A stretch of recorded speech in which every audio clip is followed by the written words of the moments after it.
Hi, everyone. Welcome to PGurus. My name is Kushal, and today with us we have a very special guest, Vid Sharma from the Greater Toronto Area. Vid, how are you doing?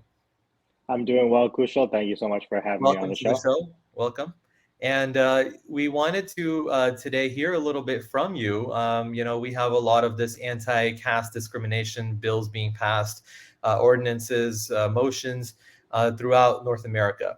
And you being a resident of Canada, and you just being in and around Ground Zero over there in Toronto, the Greater Toronto Area. But this happened in Toronto for the first time. So I wanted to hear a little bit more about your thoughts on that, and how was it that day, and what did it kind of mean to you? Um, it was definitely shocking to see that this type of vote is being taken in our own schools, something that was happening really in a matter of weeks. It's public record. You can go to the Toronto District School Board website and see a web archive of the vote. And they admit it themselves, like the trustees are giddy in admitting themselves that, within a few weeks, they were able to have these discussions about anti-caste and with almost little to no evidence being provided, it was something that was just, pushed through as a motion that, yes, this is such a big problem. Um, for a school board that overlooks 240,000 students, I think that they should take definitely more than 3 weeks of consideration before creating pretty much just unrest in the South Asian communities. It's a very troubling thing to read about, and just to see the video. If I encourage anybody to go on the website, and if you think that there's any sort of hyperbole or any sort of miscommunication, see for yourself. Like just watch the video and see the discussions that certain trustees raised. They admit fully that they did not understand caste as an issue in the Toronto District School Board, but they were being pressured to support it because they did not want to be labeled as anti-casteist, or didn't want to go towards having anti-caste or anti-black. It's anybody that falls within that sort of movement, is you don't want to be found as not supporting those types of movements. And they were being pressured to vote yes on this motion just because of those reasons. So it's very upsetting to hear that people can be pressured into voting for something that they don't understand. So Vid, thank you so much for sharing that with us. It was great to hear that from from your perspective, especially from ground zero, right? And we do see a lot of these kind of ordinances being passed in the United States, in Canada. Canada, I think, was for Canada, this was one of the first times this happened, right? And so in the United States, we've seen a lot of it. We've seen the Seattle ordinance currently, just recently passed, and that actually went through. So that's why everybody was concerned about Toronto, because we're seeing these pop up all over the place, right? It's like whack-a-mole, right?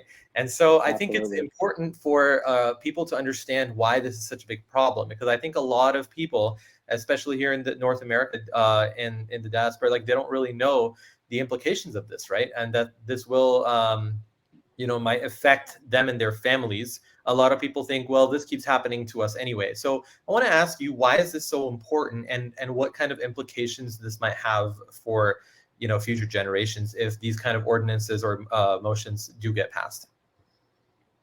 Um, well, first of all, it's a matter of public safety and personal safety. It's very similar to being able to identify or say somebody that we need to pass laws that protect people from being identified based off of things such as what they eat, or their last names, or what colors they like to wear, if they wear certain religious symbols. It draws more attention to that, and we know that there is a long history of Indians, Hindus being persecuted for their religious beliefs. I think it's creating an atmosphere where people are going to be afraid to express their religious beliefs because of persecution. It might force people to even change parts of their livelihood, such as their last names. I think that there was even a mention of certain people changing their last names in order to protect themselves from discrimination.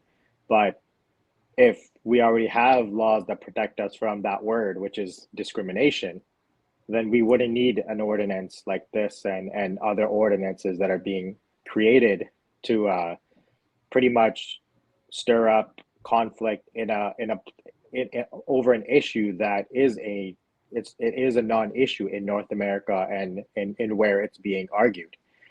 It's not to say that people aren't discriminated against because of their religious beliefs. We already know this exists, but it doesn't make any sense to file ordinances or to create policies where this type of data, this type of documented cases is not happening. If it's happening overseas, you have every right to express that is incorrect and it's not something that should be accepted overseas. But to take that micro example and then apply it to somewhere where it's not happening, again, 240,000 students, if one documented case was presented throughout the entire TDSB hearing, that would have been enough for most people. I think a bunch of trustees were saying, just present one. Give me one case. And if there isn't the case, then creating these types of ordinances, creating this type of dialogue in itself is dangerous. I think everyone understands that. Yeah, and yeah, right on, because we don't really have this to be a major issue. We're not actually seeing any cases being either documented or even coming up for that matter. I think a lot of Hindu Indians or just Hindus worldwide, they don't really even associate themselves with caste when it comes to discrimination or anything like that, right? Some of them might kind of know where they have come from, right? But we're all living in this country where we all live together, and even in India, people live side by sides. So caste is not really a very discriminating factor, right? And so it's a non-existent, almost virtually non-existent issue. And to create a big issue out of it, I think, like you said, just creates more of a problem, for the. It's not even an issue. It's not even an issue where it's being debated in schools. Most children don't even know what religion they are part of, much know which caste they are part of. And to imply that everyone is born into a caste is itself is a casteism system. So if you're going to say that people that don't know whether they're in a caste or not have to now choose whether they're in a caste or not, right, it's you're creating the conversation that's going to drive these violent incidents. We already don't even discuss religious things in our schools, and already we are seeing that all of our schools are becoming more and more violent. Why is this happening? There are so many other things that are priority in our schools. We're not teaching our children math. We're not teaching them science. We're not teaching them literacy. So what are we pushing them towards? We're not really letting the educators determine how to best handle a student's individual needs, because now we're creating policies that force them to learn these issues that they already admit they don't know about. How can somebody live in North America now be prepared to talk to students about caste? It makes no sense. So we just by saying that there's a problem and then by creating a motion that says, yeah, in 3 weeks we're going to do something about it, and what we're going to do, we're going to pass it on to the Ontario Human Rights Council, that's nothing. That's a complete waste of political capital. It's a complete waste of government resources, and at the end of the day, taxpayer money. So any way you want to look at it, it's a complete loss for the public discourse. At a time where public trust in our politicians is already low, these elected trustees are creating more divisive politics in our schools and in our communities. Because I guarantee you, in 30 years living in Brampton, I've never faced caste issues. I've never had people come up to me, ask me about my caste. because they'll look at someone like myself and they'll say, yeah, that guy's probably Indian, that guy's probably from Brampton. Now, are we going to say, well, that's a caste issue? Because now you're looking at me and you're making a presumption of who I am. That's a very slippery slope. And obviously, the humility in my argument is not 100%, something that's going to stand in court. But the divisiveness that the argument that's being presented by the TDSB trustees is that when you are a certain light skin, or if you're a certain dark skin, that's caste privilege.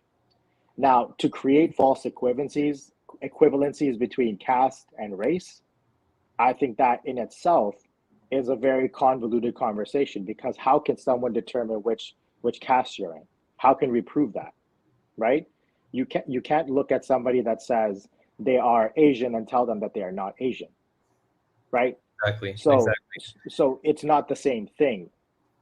Yeah, no, 100%. So like, a lot of people, don't know what caste they're born into, right? And so they have no idea. They're just children that, just have a blank slate, right? They have a blank identity other than maybe Hindu or Indian or something like that. And so to put a tag on them, not just about what caste they are in, based on their last name, but to label them as discriminatory, I mean, that to me is, an attack on our children, our communities, and an attack on Hinduism in general, because any attack on any one of our community, or to label one community as superior and one as inferior itself, is discrimination, right? So that assumption itself is discrimination. So I think that, and some people, they're very proud of who they are. Their family might have passed on certain traditions to them. I have friends from all sorts of so-called castes, right?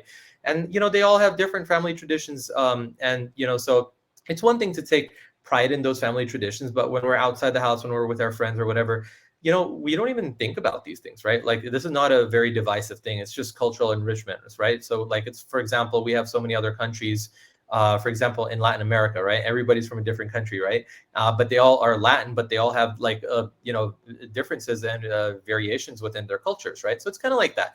But I think that, to take one thing and say that discrimination is going on when there clearly is no evidence of it is very alarming. This will continue to happen in the United States as well as Canada. We might see this worldwide. I've also heard that this might, also stir up in the United Kingdom. So I think as Hindus, our message should be loud and clear that, we are one, we are solid. And if you mess with, any one of our communities, you're basically, messing with all of us, right? And so this is what it's really about. This is, we need to definitely show our solidarity and our unity, to the outside. Vid, that was a very enlightening conversation. Thank you so much for sharing that with us. We hope to see you on the channel again sometime, maybe. And just wanted to thank you for coming on today. Thanks. Thank you so much for raising our voices on behalf of the Canadians here that really need your support, because as you said, we are all connected. We are all one body, mind, soul.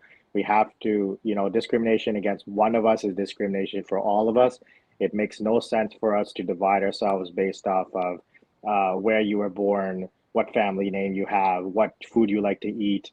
These things don't service anybody, but we all rely on each other for support, and we all have to work together to see that.